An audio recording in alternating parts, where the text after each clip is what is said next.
Um verdadeiro show. Pegamos aqui e lá. E eles não estão habituados a não serem ajudados. Essas são, nação rubro-negra, as 3 frases que sintetizam bem o que foi ontem a nossa vitória em cima dos porcos, em cima do Palmeiras. 3-2 Mengão, fora o baile, atuação soberba demais.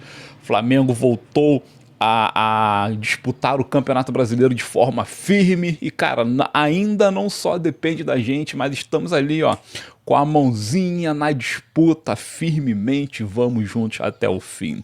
Essa frase aí de que pegamos aqui e lá, ela é atribuída ao Vini Júnior, que ontem com o Real Madrid venceu na La Liga por 1-0 e no instante que ele venceu, ele publicou nas suas redes sociais isso aqui, ó.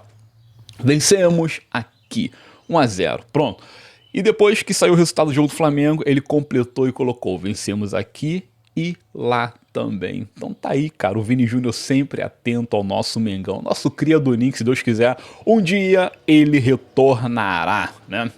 A parada de um verdadeiro show foi publicado ontem à noite do Diário Clarim da Argentina. Os argentinos estão demonstrando toda a sua preocupação para o jogo da Libertadores. A turma do Racing, ó, tá assim, ó, não passa nem Wi-Fi, filho, não passa nada.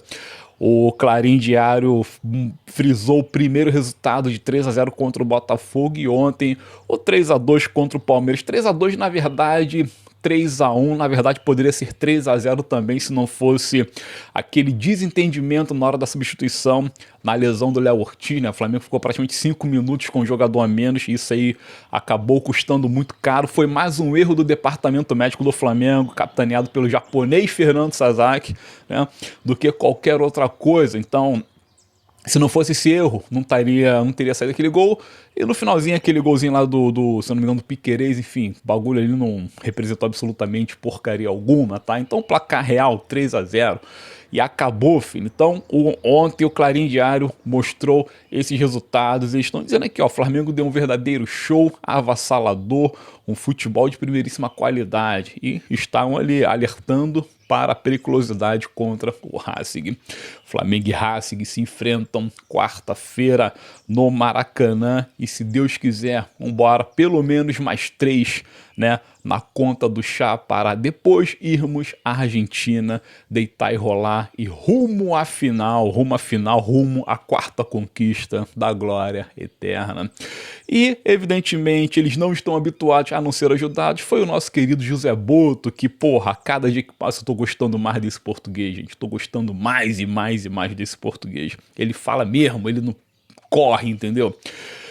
E assim, é isso, o Palmeiras sofreu do seu próprio veneno, não que houve roubo contra o Palmeiras, não que houve favorecimento ao Flamengo, muito pelo contrário. O senhor Wilton Pereira de Sampaio ontem fez uma atuação, aliás, arbitrou o jogo, né? Meio que zoado, até porque aquele papo dele ficar picotando o jogo só ajudou o Palmeiras, tá? Só ajudou o Palmeiras. E o lance do Jorginho em cima do Gustavo Gomes, eu digo aqui, gente, de todo o coração, em qualquer jogo que não de ontem seria pênalti para o Palmeiras. Não que tenha sido pênalti real, mas sim que o favorecimento pró-alviverde é notável, é claro, é latente. Então, se aquele jogo, por exemplo, fosse no Allianz, teria sido marcado pênalti. Se fosse qualquer time contra o Palmeiras, fora o Flamengo, teria sido marcado. Mas ontem, o senhor Wilton Pereira, ele estava tão assim, temeroso e receoso de fazer cagalhopança, que ele não marcou e de fato não houve o VAR. A CBF ontem divulgou o áudio do VAR depois da partida e eles disseram na cabina lá, na sala do VAR, na verdade, que foi um movimento que não serviu para tirar o jogador no chão. Na verdade, o Gustavo Gomes se jogou e tal, entendeu?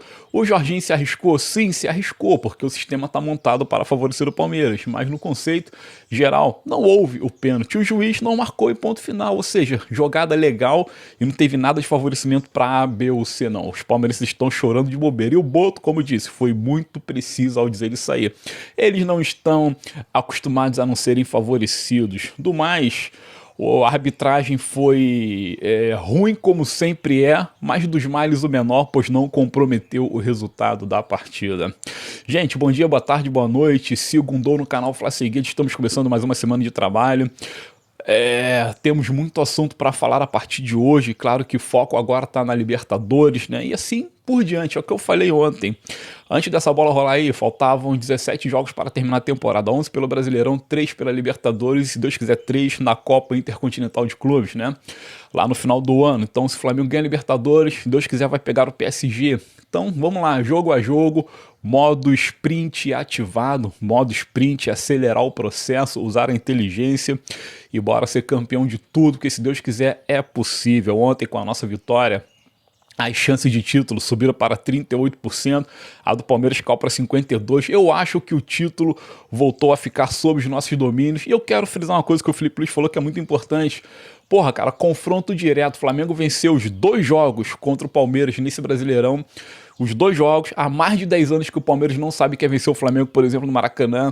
Nos últimos 16 confrontos foram somente 3 vitórias do Palmeiras, ou seja, o Palmeiras é o verdadeiro freguês do Flamengo, né?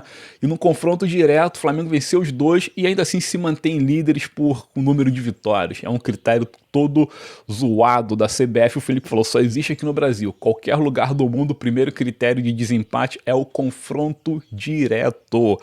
Confronto direto, gente. Se tu tá ali disputando pau a pau com o teu adversário, tá empatado nos pontos, tem que ver quando vocês se pegaram quem foi o melhor nesse confronto em si. Então, pelo histórico deste Brasileirão, Flamengo, 2 jogos contra o Palmeiras, 2 vitórias, teria que estar na frente. Critério de desempate oficial no mundo inteiro. Mas aqui na CBF tudo funciona diferente, né, gente? Então, o Felipe reclamou que precisa mais, não importa. A gente agora temos 10 jogos pela frente, é só seguir nesse processo de evolução e vida que segue, tá? Eu acho que o Palmeiras não ganha esse campeonato brasileiro. Sem sacanagem, não ganha. O time do Palmeiras é fraco. Ontem o Flamengo jogou bem. O Flamengo passou ali uns 9 minutos de oscilação inicial, mas um passe lindíssimo, isso aí tem que ser frisado, né? Um passe lindíssimo do Rossi que correu o campo inteiro, mais da metade do gramado foi percorrido pelo lançamento do Rossi, né? O Pedro fez um baita de um pivô e serviu a Arrascaeta que meteu um golaço. Então assim, cara, o desafogo do Flamengo partiu pelo Pedro, claro que partiu, mas claro, se não fosse ali o Rossi, meu irmão, a saída genial do Rossi, a coisa não teria acontecido. Então, ó, aplausos pro Rossi, que merece sim ser honrado de todas as formas. Por favor, gente, o Rossi é o cara. A atuação do Pedro foi lindíssima, lindíssima, soberba e retocável. E aquilo, gente, só fico triste quando eu vejo isso acontecer e volto ao passado não muito distante, quando o Felipe Luiz cismou de detonar o jogador, fritou o jogador de todas as formas e assim deixamos pontos preciosos para trás. Esse Flamengo com Pedro, Arrascaeta, o próprio Luiz Araújo, que traz uma vibe positivíssima para o ataque. Cara, esses 3 caras não deveriam nunca ter saído do time principal do Flamengo. Não deveria ter saído nunca do time principal do Flamengo. Mas graças a Deus que ainda há tempo, né? Ainda há tempo de lutar pelo campeonato, até porque voltamos aos trilhos. Só que, de novo, perdemos pontos preciosos sem a menor necessidade. Felipe Luiz hoje reconhece isso e ontem na coletiva, inclusive, disse que convocaria o Pedro para a seleção brasileira. Pedro jogou muito, Arrascaeta também jogou muito e assim por diante. O time do Flamengo foi muito bom, muito bom. Jorginho, meu pai amado, líder, cara, como jogou bem o Jorginho. Que lindo ter o Jorginho no time, né, cara? Que lindo, que pênalti bem batido, que liderança. 2 notas negativas acerca do jogo de ontem, enfim, do contexto geral do jogo de ontem, que foi a tentativa de assalto sobre a Arrascaeta na saída do estádio. Cara, infelizmente isso é normal no Rio de Janeiro, ainda mais naquela região do Maracanã, ali é tenso pra caramba, pra quem não conhece o Rio de Janeiro, ali do lado tá a Mangueira, fica perto de São Cristóvão e tudo mais, região, porra, tensa pra caramba em termos de assalto, antiga Rádio Oeste, que é uma rota de fuga incrível pros assaltantes. Então a Arrasca foi vítima, mas conseguiu se livrar. E a mulher do Arrascaeta publicou nas redes sociais um desabafo muito importante, dizendo que a vida no Rio de Janeiro não tem valor, filho. Realmente não tem. Eu que morei lá durante 40 e tantos anos da minha vida, sei que não tem. E ela fala, existem mais armas do que seres humanos aqui no Rio de Janeiro. É mesmo, cara. É mesmo. Se tu parar pra ver, deve ter mais armas de fogo circulando no Rio de Janeiro do que cariocas em si. Mas graças a Deus não aconteceu nada com o nosso uruguaio, tá? E outro ponto negativo, evidentemente, foi a lesão do Léo Ortiz, foi confirmada. Ele teve um estiramento no tendão do tornozelo direito. Foi feito exame de raio-x e ressonância magnética, não houve fratura, mas houve esse estiramento. Léo Ortiz está fora do jogo contra o Racing, provavelmente vai estar fora também do jogo contra o Fortaleza. Quando tu fala a palavra estiramento de tendão, cara, o bagulho me soa gravíssimo, mas parece que não é tão grave assim a ponto de imobilizar o atleta durante muito tempo, mas contra o Racing e contra o Fortaleza, sim. Mas tem um Danilo que ontem entrou, demorou a entrar por causa do problema do Fernando Sasaki, mas quando entrou jogou muito bem. Confio eu aqui, ó, Fábio Saulo, confio plenamente no Danilo. Então fica aí esse ponto negativo. Gente, vamos lá, nem pedir, né? Deixa eu pedir rapidinho. Se inscreva no canal, ativa o sininho, tem vídeo, tem live todo dia. Compartilhe o mesmo aqui, dê o like neste vídeo, hype material. E vamos lá, espalha a palavra do canal Flacegueto. Comenta aí os assuntos aqui abordados. Bora participar desse produto aqui, valeu? Tamo junto e misturado. Então basicamente é isso, gente, basicamente é isso. Um belo jogo de futebol, onde o Pedro foi o grande astro da companhia, tá jogando muito, tá jogando demais, é muito lindo ver o Pedro, cara, é muito lindo ver o Pedro. Maracanã com um público de 71.600 e tantos torcedores, quase deu 72 mil, e é isso, agora é só manter, é não deixar a peteca cair, partir para cima do Racing, mas acima do Racing também tem o Fortaleza, porque virou, gente, questão de honra ser campeão brasileiro, virou questão de honra para mostrar para todo mundo que o futebol é feito de bola rolando dentro das quatro linhas e não de gritaria de bastidor. A dona Leila tem que parar de ficar gritando nos bastidores e cuidar do clube dela como um clube de futebol tem que ser cuidado, somente dentro das quatro linhas, assim como faz o Flamengo. Então é importantíssimo esse 9º campeonato brasileiro. Atuações, porra, vamos lá. Os que mais performaram, evidentemente, foi o Pedro, o Jorginho, os dois melhores do Flamengo. Gostei muito também da atuação do Arrascaeta, evidentemente, né? O cara que, porra, faz um gol e tudo mais, merece toda a reverência, deu assistência também. Tá jogando demais, mas é chovendo molhado tu elogiar o Pedro, tu elogiar o Arrascaeta. Mas vamos lá. A atuação do Jorginho foi lindíssima, a atuação do Léo Pereira foi muito boa, a atuação do Léo Ortiz quando esteve em campo também. O Rossi ganhou nota 7 pela torcida e 6.8 pelo GE. Foi acionado e foi importante, tomou gol, claro, todo goleiro toma gol, é inevitável, mas não falhou, não foram gols com falhas, mas partiu dele, como disse, a vitória do Flamengo, um lance preciso para o Pedro. Então, porra, muito obrigado, Rossi. Serviu demais ao Flamengo. O Alexandre, no primeiro tempo foi bem, no segundo tempo deu uma rateadinha, né? Teve uma bola que o Kelvin subiu ali pelas costas dele, causou problema pra gente. Então, o Alexandre poderia ter sido... ter tido uma melhor sorte no jogo, talvez, ou o próprio Felipe Luiz ter mexido antes, né? Ou ter tirado o cara, enfim, porque cansou. Na lateral direita, o Royal teve outra atuação discreta. O Royal tem que, porra, cara, pensar um pouquinho mais na sua carreira, evoluir mais no Flamengo, correr um pouquinho mais, ser mais impetuoso.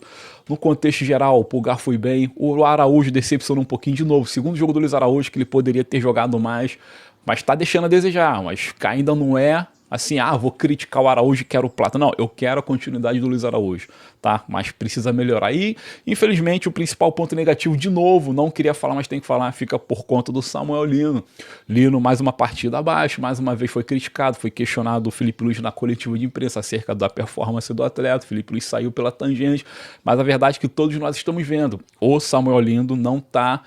Lindo ou Lino, né? Lindo também, porque não? O Samuel Lindo, infelizmente, não está entregando aquilo que pode. Tomara que ele passe a entregar na hora-chave do campeonato, né? A partir do próximo jogo contra o Racing já vale, já vale.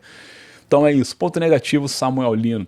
Do mais, atuação, no contexto geral, Flamengo, nota 10, porque sempre é gostoso demais vencer do Palmeiras. Pode dar Flamengo e Palmeiras em pega-vareta, se lembra pega-vareta? Ou dominó, qualquer coisa desse tipo aí. Pode dar isso aí, Flamengo e Palmeiras tem que vencer. Tem que vencer porque virou questão de honra, é pessoal, o bagulho virou pessoal.